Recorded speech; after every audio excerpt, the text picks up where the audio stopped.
This is Dilip going to deal the subject communication systems. Communications plays a vital role in day-to-day communication. Example, mobile communications, satellite communication, cable TV communication and internet. Without communication there is no sharing of information from sender to receiver or sharing the information among themselves. Recently if you consider the cyclone hit the Chennai, because due to the communication satellites present in the space, they have transferred the information so that how the cyclone patterns are predicted before the rainfall, and hence that information is used for disaster management. Thanking you. The GATE exam is used for entering the top institutes like IISc, IIT and other NITs after your BTech. This is also helpful for getting good jobs in the public sector units like HPCL, IOCL, BPCL and other Navaratna countries. It is also helpful for entering into premier institutes for doing PhD. And the students who pursuing MTech will also get a stipend from the central government, and hence I request or I suggest the students to write the GATE exam, and hence the future will be good for them. Thanking you. I am going to deal the subject analog communications. We have already dealt with how the communications is important for day-to-day life. So for understanding the present communication systems, you have to know the basic idea how the communication works. The following diagram shows the communication block diagram, simplified communication block diagram, which consists of 4 blocks, which is nothing but a transducer, modulator, demodulator and a transducer. The transducer and modulator is nothing but a transmitter, and in the receiving side there will be a demodulator and a transducer. So you have to know what is the functionality of each block diagram. So transducer. So the transducer, what it does is it converts a non-electrical signal into a electrical signal. So consider the microphone which I am speaking now, which converts my voice signal into the electrical signal. This is a low frequency signal which cannot be transmitted far distance. So for transmitting the long distance you have to do modulation. So the second block modulator is there. So modulator, what it does is the information present in the low frequency signal is converted into the information present in the high frequency signal, and it is transmitted via the antenna. So the modulated signal can be transmitted through the wireless or wired. The communication channel may be wired or wireless. So at the receiving side the reverse process must be done. The information present in the high frequency signal must be converted back into the information present in the low frequency signal. This is done at the demodulator, and the transducer which takes the electrical signal and converts back to again the physical signal, which is nothing but a loudspeaker. So in this lecture I am going to give the actual concept of modulation, the principle of modulation, how it works. Consider what we have already said. After the transducer we will have a message signal which is nothing but a low frequency signal. If there are 4 types of message signal, generally we classify the message signals are 4 types. One is nothing but a audio signal. The frequencies are from 20 Hz to 20 kHz. Voice signal, the frequencies are from 300 Hz to 3.4 kHz. And video signal for a black and white, the frequency ranges are from 0 to 5 MHz. And for a data signal, the frequencies depends upon the data rate. If you want to transmit this signal directly, we cannot able to transmit this signal. For that reason we modulate it. What I have already said about modulation, the modulation is nothing but the transformation of information from the low frequency spectrum to the high frequency spectrum. This is achieved by using the carrier. So we use one carrier. Consider the block diagram as shown on the below. If you consider a message signal as shown in the below figure, which has frequency components from -W2 to +W. M of t is a low frequency signal and C of t is a high frequency signal. Generally you consider C of t as AC cos 2 pi of ct, which is nothing but a high frequency carrier. What happens if you multiply these two signals? If you observe this one, the S of t is nothing but M of t is multiplied by C of t. We can call this as modulated signal. Why you call this as a modulated signal? After the derivation, after the analysis of this expression, you can say that it is a modulated signal. So if you consider the spectrum of S of t, nothing but modulated signal, nothing but the Fourier transform of S of t, so which is nothing but Fourier transform of M of t is nothing but multiplication. We know that the multiplication in time domain is equal to convolution in frequency domain for in the Fourier transform. So M of t convolution f of AC cos 2 pi f ct, we already specified that, we already stated that M of t has a spectrum M of f as shown in above figure from -W2 to +W. So Fourier transform of m of t is m of f, convolution Fourier transform of AC cos 2 pi f c t is nothing but AC by 2 into del of f plus fc in plus del of f minus fc. After simplifying this expression, the spectrum S of f equation is simplified as AC by 2 into m of f plus fc plus m of f minus fc. If you observe these two terms, the first term represents the spectrum shift left by fc units, the second term represents the spectrum shift right by fc units. So before modulation, the spectrum is from minus w to plus w. After modulation, the spectrum is from fc minus w to fc plus w, nothing but it is translated to the frequency fc. So and hence the frequency translation occurred, hence we can say that the modulation is occurred. So in this analysis, the S of t, in S of t we have simply multiplied by m of t by c of t. Here before modulation the carrier amplitude is AC, after modulation the carrier amplitude is modified as AC into m of t. This after modulation the amplitude of the carrier is changing in accordance with the amplitude of message signal, hence it is called as amplitude modulation. If you observe general equation for C of t, you can write as AC cos 2 pi f c t plus theta. If you change AC according to the message signal, then it is called amplitude modulation. If we change frequency according to the message signal, it is called frequency modulation. If we change phase according to the message signal, then it is called as a phase modulation. All these things, all the modulation schemes, we are changing the characteristics of the carrier, either amplitude or frequency or phase. So for modulation, you have to keep the information in the variations of high frequency carrier. This is done at the modulator. Hence, we have to study different modulation techniques for AM, FM and SSB, different modulation techniques in analog communication, that is AM and FM, or angle modulation. It will consist of two things, nothing but FM and PM. Okay. The advantage of modulation is nothing but you can reduce the antenna height, you can reduce the noise interference, you can multiplex the signal, multiplexing is possible, and interference of noise is reduced.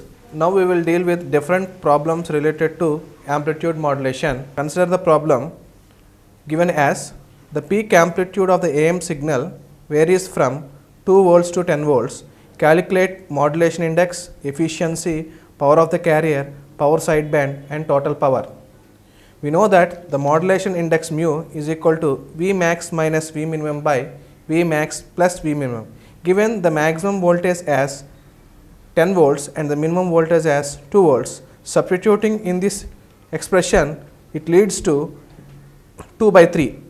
We also note that the efficiency of AM is given as mu square by 2 plus mu square, nothing but 2 by 3 whole square divided by 2 plus 2 by 3 whole square, nothing but 2 by 11. For finding the carrier amplitude, we know the relation V max is equal to AC into 1 plus mu. If you substitute V max is equal to 10, AC into 1 plus mu already calculated from the above equation, you got as 2 by 11. So substituting this one, you will get AC as 6 volts.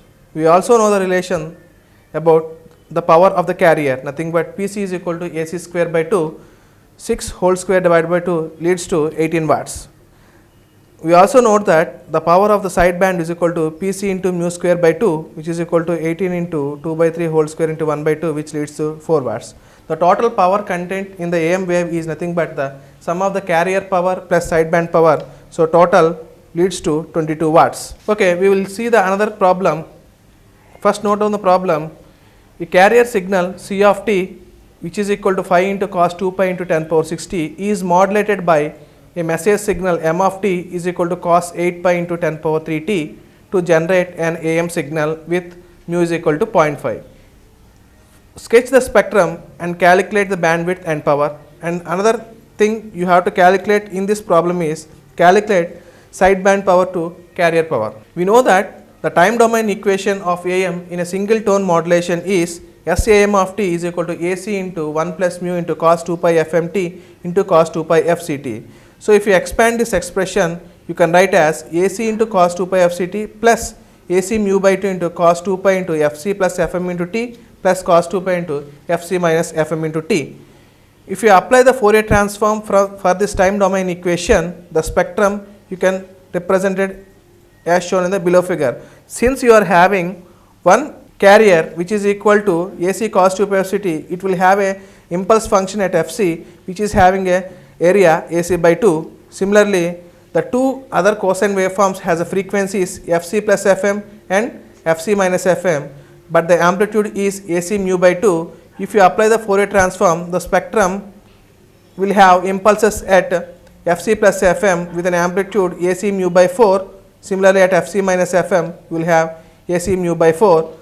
So, the following figure shows the spectrum of single tone modulated AM wave. Here, it was given that carrier has an amplitude 5 volts, so AC is equal to 5, and if you observe the frequency of the carrier which is equal to 10 power 6 Hz. Similarly, if you observe the message signal frequency, the message signal as m of t as cos 8 pi into 10 power 3 t. From that one you can find out that the message signal frequency as 4 kHz. So, if you draw the spectrum, the carrier frequency is at 10 power 6. So, impulse will be at 10 power 6 Hz with an amplitude 5 by 2. Similarly, another impulses at 10 power 6 plus 4k, which is nothing but Fc plus Fm. Similarly, at another impulse is at Fc minus Fm, which is 10 power 6 minus 4k, which is having an amplitude AC mu by 4.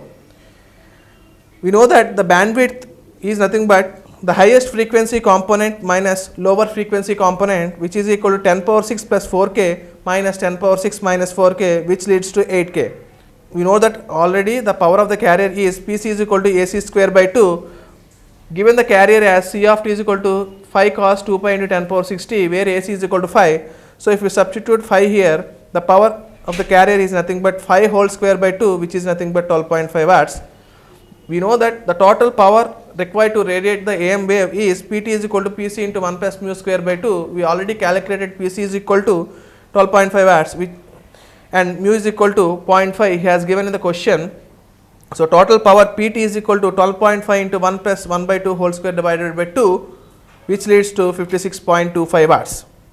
The second portion of this problem is to calculate sideband power to carrier power. We know that the sideband power is equal to Pc into mu square by 2 and the carrier power is Pc. If you find out the ratio, Pc mu square by 2 divided by Pc, which is nothing but mu square by 2. In the problem he has given mu is equal to 0.5, 1 by 2 whole square divided by 2, which is equal to 1 by 8 watts. You go for another question. The antenna current of an AM transmitter is 8 amperes when the carrier alone is transmitted, and it is increased to 8.5 amperes when the carrier is modulated by a single sinusoid signal. Calculate the modulation index and efficiency. We know that the total power required to radiate an AM wave Pt is equal to Pc into 1 plus mu square by 2. We know that power is equal to I square R. So, we can write as IT square into R is equal to IC square into R into 1 plus mu square by 2. So, IT can be written as IC into square root of 1 plus mu square by 2. Given the antenna current of an AM transmitter is 8 amperes when the carrier alone is transmitted, means when the carrier is alone is transmitted, there is no modulation. So, mu is equal to 0 and hence IT is equal to IC, which is equal to 8 amperes. The antenna current is increased to 8.8 amperes when the carrier is modulated. When the amplitude modulation takes place, the transmitted current is increased to 8.5 amperes. So, substitute 8.5 in IT. We already know that IC is equal to 8. So, if you substitute this one and solve the equation, you will get mu is equal to 1 by 2 root 2, which is nothing but 0.3535. We also know that the efficiency of an AM is eta is equal to mu square by 2 plus mu square, which is equal to, after substitution this one, you will get efficiency is equal to 1 by 17. Now, we will talk about the disadvantages of AM. We know that the efficiency of AM is eta is equal to mu square by 2 plus mu square. When mu is equal to 1, efficiency is equal to 1 by 3, nothing but 33%. We also know that the efficiency is equal to power sideband by power total.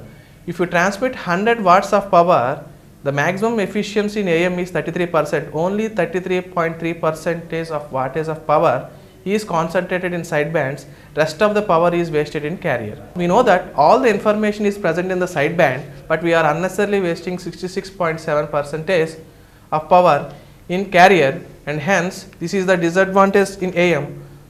For reducing this one, we go for double sideband. So, double sideband suppressed carrier means if you suppress the carrier all the information will be present in sidebands only, and hence the efficiency will be 100%. All the used power is used for generating the sidebands only. Then why you go for AM? If you go for AM, the advantage of AM is we are using more power in carrier, and hence the receiver complexity is reduced. If you consider a receiver of AM, it is simply an envelope detector which is nothing but a diode followed by a resistor in parallel with capacitor. If you use an AM, by wasting the amount of power in 66.7 watts, the receiver is very simple, consists of a simple diode and resistor and capacitor, in which a common man can buy a receiver, and hence the AM receivers are simple and less cost. For broadcasting purposes, we have to send the information for more number of users. The user has an ability to buy the receiver. For that reason, for the cost of the power, the receiver complexity is small. Thank you for listening this lecture.